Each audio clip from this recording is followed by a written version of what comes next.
10 tips buat kamu yang lagi pengen nurunin berat badan, tapi sekarang mentok nggak turun lagi.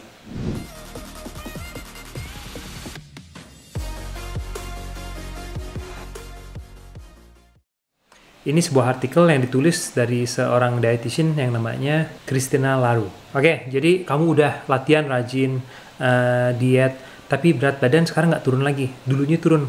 Kenapa? Mungkin tips berikut ini bakal ngebantu. Oke, tips pertama, kita harus turunin kalori secara bertahap. Misalnya ada orang pengen turun dari 80 kilo ke 70 kilo, tapi awalnya berhasil turun ke 75, tapi dari 75 ke bawah mentok. Kenapa? Karena total kalorinya nggak dirubah. Jadi bagusnya kamu selalu monitor perkembangan kamu. Jadi misalnya kalau kamu makan sekitar 2000 kalori dan berat badan nggak turun lagi, kesimpulannya kemungkinan kamu harus turunin total kalori asupannya. Jadi misalnya mulai makan 1900 dan pelan-pelan dikurangi ke 1800 dan seterusnya.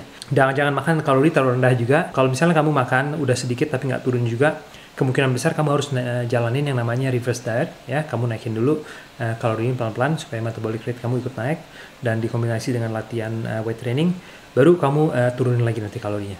Oke, berikutnya tips kedua, kemungkinan kamu harus rubah jenis makanan yang kamu makan.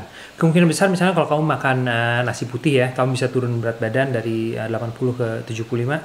Ada kemungkinan kamu butuh makanan dengan fiber lebih tinggi. Contohnya, kamu makan kompleks karbohidrat seperti nasi merah. Misalnya diganti dibanding roti putih, kita cari roti gandum. Dan kalau misalnya kamu ada sumber karbohidrat yang dari manis-manis, itu harus mulai dihilangin. Banyak orang yang nggak makan cukup fiber, dan akhirnya mereka nggak ngerasa kenyang sehariannya. Jadi selalu lapar. Dan akhirnya dietnya makin susah.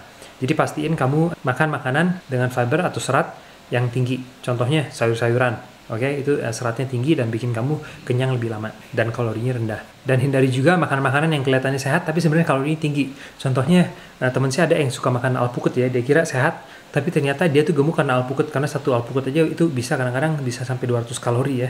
Oke, tips ketiga, kemungkinan besar kamu harus rubah pola latihan juga. Misalnya kalau kamu bisa turun 5 kilo dengan lari sore selama 4 kali seminggu, setelah itu penurunan berat badan mentok, kemudian kamu harus latihan seperti weight training, ya, squat, deadlift, ditambah latihan-latihan yang sebelumnya nggak kamu jalanin. Karena kemungkinan besar kalau kamu ngejalanin cardio doang, kesimpulannya metabolic rate kamu bakal rendah banget. Karena kemungkinan besar massa otot kamu menurun selama kamu menurunkan berat badan, dan akhirnya kamu nggak akan bisa ngebakar lebih banyak karena udah metabolic rate-nya terlalu rendah untuk bisa tetap membakar lemak.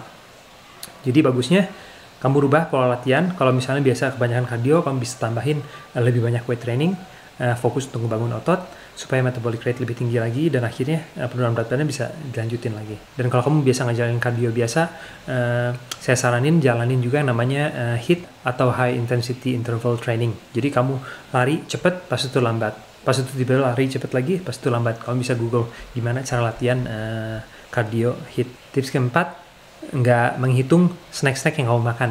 Sering banget kita misalnya makan pagi, siang, malam, ya, makannya nggak banyak, tapi snacknya nggak kehitung. Jadi kadang-kadang saya sendiri, ya, kalau anak saya nggak habis makan, saya ngabisin. Kalau orang tua saya misalnya pergi ke restoran nggak habis, saya ngabisin. Nah, itu tuh kadang-kadang nggak kehitung di kalori kita. Oke? Jadi pastiin juga kebiasaan seperti ngabisin makanan anak atau ngabisin makanan di kulkas itu jangan jadi kebiasaan, karena ada kemungkinan besar bukan makan pagi, siang, malam, tapi snacknya yang bikin kamu berat badan tetap naik. Tips berikutnya, pastiin juga kamu tidur yang cukup. Oke, rata-rata kalau orang tidur nggak cukup, pasti ngerasa lebih stres dan setiap harinya makannya lebih ngasal. Biasa kalau saya sendiri kalau kurang tidur, ya, otomatis pengennya makan yang nggak sehat. Oke, jadi ini tidur ngaruh banget. Pastiin kamu tidur yang cukup. Dengan tidur yang cukup, level stres kamu bakal lebih rendah. Dengan level stres lebih rendah, kemungkinan besar kamu bisa makan sehat lebih mudah. Ketujuh, ini banyak banget orang yang ngitung kalori, ya.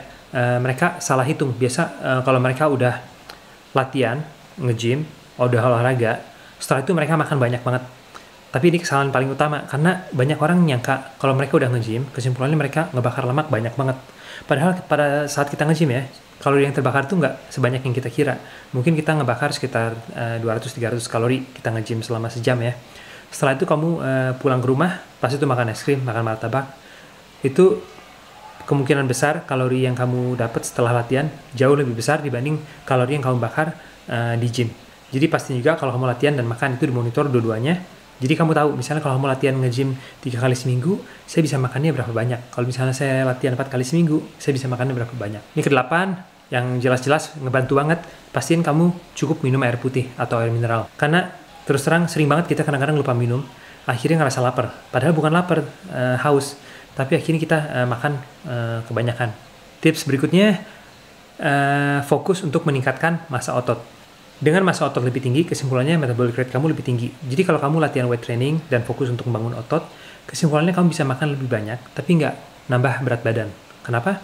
Karena semakin banyak otot kita punya, semakin banyak kalori yang kita butuhin tiap harinya. Jadi kalau kamu lihat ya, bodybuilder itu rata-rata makannya banyak, tapi mereka nggak gemuk-gemuk. Itu karena metabolic rate-nya tinggi. Ya pokoknya intinya semakin banyak kita punya otot, semakin banyak kita bisa makan tanpa menjadi gemuk. Tips berikutnya, dapat asupan protein yang cukup atau perbanyak makanan protein. Dengan makan protein, ada yang namanya thermic effect. Jadi kalau misalnya kamu makan 1000 kalori protein dibanding dengan 1000 kalori fat atau karbo, itu makan 1000 kalori protein itu kemungkinan besar bisa bikin kamu turun berat lebih gampang. Karena badan kita menggunakan lebih banyak kalori untuk membakar protein dibanding misalnya membakar karbo atau lemak. Jadi saran saya kamu dapat asupan sekitar 1,5 gram dari berat badan kamu. Jadi contohnya kalau berat badan saya 70, saya butuh 70 kali 1,5 yaitu 105 gram protein per harinya. Dan 105 gram protein itu bisa saya dapat dari 400 gram ayam. Oke, jadi 100 gram ayam itu cuma ada 25 gram proteinnya ya, bukan 100 gram ayam itu sama dengan 100 gram protein.